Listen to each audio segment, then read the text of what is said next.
a galera para pensar sobre isso, sabe? Sim, Vamos refletir, vamos pensar, sabe?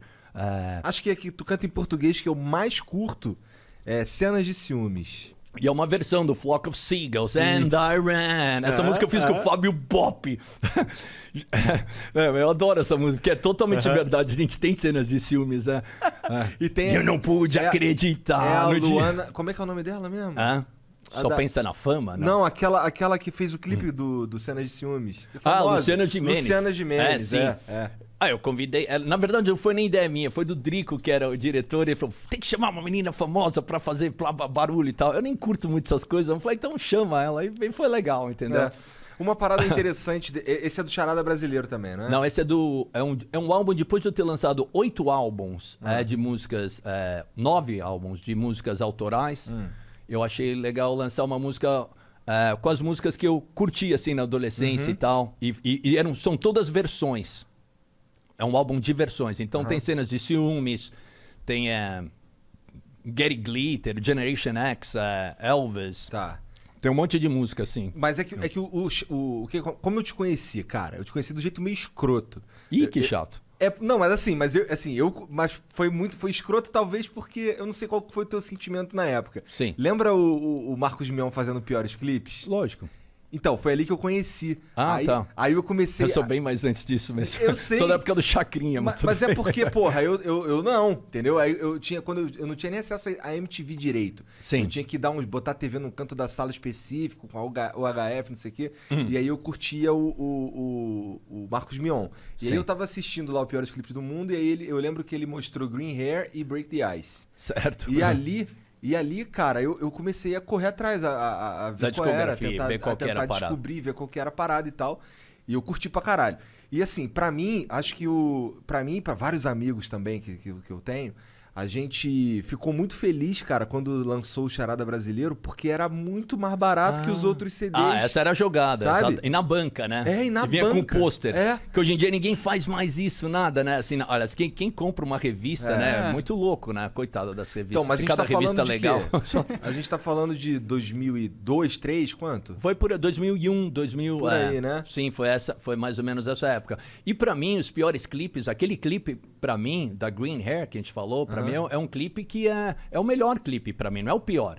Ele é o melhor porque ele mostra realmente quem estava vivendo no cenário hardcore de rock and roll naquela época em Nova York, entendeu? Não de hardcore, de rock and roll, de punk rock, era o cenário. Eu fazia parte daquilo, então as meninas que estão ali faziam parte daquele cenário. Né, do que rolava nas matinês no CBGB, né, ou das pessoas com quem eu apareço conversando, trocando uma ideia. Até o cara que eu venho na moto chegando é o Indian Larry, falecido, que fazia as custom builds, motorcycles, tudo custom. Indian Larry é uma lenda, faleceu, infelizmente, grande amigo meu. Ele chega no clipe comigo de moto ali, né? E aí tem uma hora que tá andando na rua assim, falando com o senhorzinho tá olhando pra tu. Não, aquele assim. cara...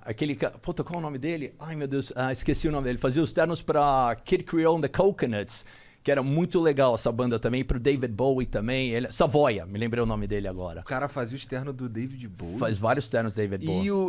E o Marcos Mion descendo a lenha no cara.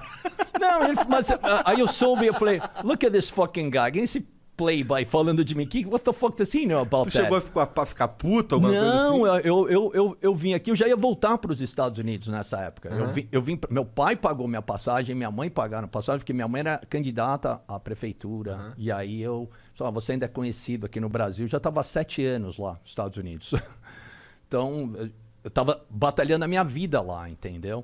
E... O que você fazia nessa época lá? Nessa época? Okay. Muita putaria. Você pode falar o que você quiser, Supla. Olha, lógico. Eu fazia o seguinte.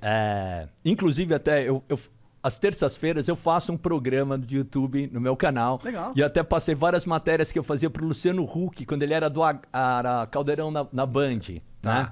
No H. Era o H. H. E eu ia fazer pra MTV esses programas, tá ligado? De coisas loucas de Nova York. Da hora. E aí eu não... E aí eu me lembro que eu cruzei o Luciano em algum lugar, ele veio e falou, faz pra mim, que eu falei que ia fazer pra mim TV, eu te pago isso a mais e tal. Eu falei, vai ser ótimo pra mim. Então esse era isso aí me sustentou por um ano, mais ou menos, alguma coisa assim. E esse era um dos trabalhos. Eu até passo no canal do meu YouTube, essas matérias eu passei, porque não tem no YouTube. E eu passei essas matérias. Legal, ainda tem mais algumas para passar. E é muito louca. Tipo, em Casa de Sadomasoquismo, Latin Kings, Hells Angels. É um monte de coisa que aparece nessas matérias. DJs, entendeu? Da época, quando tava começando Jungle Beats. Galera nem tava ligado ainda aqui nessas paradas. Então era bem moderno, assim. Eu digo, era tipo, aparecia coisa que tava acontecendo lá, na semana seguinte já tava aqui. Não tinha essa coisa de... E lá nos Estados Unidos, trazendo pro Brasil. Era moderno lá. Não, era Imagina lá aqui, mesmo. Né? Era muito legal, cara. E aí... E aí tá nesse... Então, esse era um dos trabalhos que fazia. O outro, a minha banda Psycho 69, Psycho 69, que tem até no YouTube, quem quiser conferir os malucos lá, que até que tem história do tiro, depois eu te conto. Que eu posso... Tem muita história pra contar. Mas o Psycho 69, o Stag, guitarrista, ele era muito amigo dos Hells Angels. E a esposa dele fazia roupas de couro pra todos os rockstars da época ali. Todo mundo, desde Axl Rose, Slash... Cher, nesse tudo. Então eu trabalhava um pouco ali também na loja dela e trabalhava na loja de moto também, né? Trabalhei também de demolir parede. Que né? da hora! Porque pra mim eu pensava aquilo, nossa, eu posso aqui, eu vou demolir parede, eu fico em shape, né? Que é um puta... Dá mó... E escutar